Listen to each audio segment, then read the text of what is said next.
pour 7 minutes. Je vais essayer de mettre un chrono dans ma tête et devant moi. Bonjour à tous, moi je suis Mélanie Davo, je suis maire adjointe à l'éducation, la réussite éducative de la ville de La Courneuve en Seine-Saint-Denis. Je voulais peut-être d'abord vous partager ma propre définition de ce qu'est pas l'éducation populaire, c'est-à-dire que c'est pas l'éducation des pauvres, comme on a tendance un peu à se le penser, parce qu'elle devrait toucher tout le monde. Pourquoi on essaye de la renforcer dans nos territoires, c'est parce qu'elle dysfonctionne dans nos territoires. L'éducation à la citoyenneté, l'émancipation, la capacité d'agir, c'est là qu'elle dysfonctionne. Dans les territoires plus aisés, c'est beaucoup moins le sujet. Je voudrais juste faire un petit préambule à tout ça, c'est parce qu'on le vit aujourd'hui, et comme on est en train de rappeler des dates de calendrier, je voudrais rappeler la date du 20 novembre qui arrive bientôt, et qui est la Journée internationale des droits de l'enfant. Parce qu'avant de pouvoir parler d'éducation populaire auprès de nos jeunes, il faut aussi rappeler que la plupart de leurs droits sont bafoués, aujourd'hui, en tout cas chez nous à La Courneuve.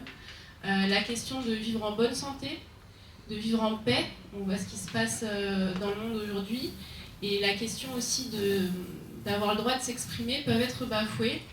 Je dis parce qu'après la crise, on a beaucoup de nos enfants qui ont subi évidemment des violences intrafamiliales, et avec un État qui ne fait plus le travail, une aide sociale à l'enfance qui est complètement désossée, pour ne pas dire déplumée. On pourra toujours parler d'éducation populaire avec ces jeunes, mais s'ils ne sont pas dans un environnement de sécurité et qui permet les conditions de travailler avec eux, ça ne se fera jamais. Et je voulais rejoindre ce que vous disiez, Abiba, sur la création des lieux de la mise en œuvre. Ce que tu disais, Pascal, c'est évidemment de réaffirmer tout un tas de principes qui nous ont construit, je crois. Le droit aux vacances, qui a progressivement disparu de nos villes. C'est évidemment la question des moyens pour pouvoir partir, mais c'est de le réaffirmer, de le rendre obligatoire, ces classes transplantées, ces classes de découverte ou autres. Donc c'est aussi de revaloriser les patrimoines que certaines collectivités ont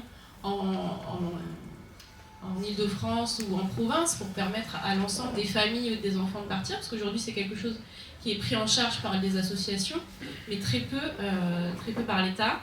C'est de recréer des lieux d'expression, qui soient culturels, artistiques, corporels, pour ces adolescents qui ne vont pas bien.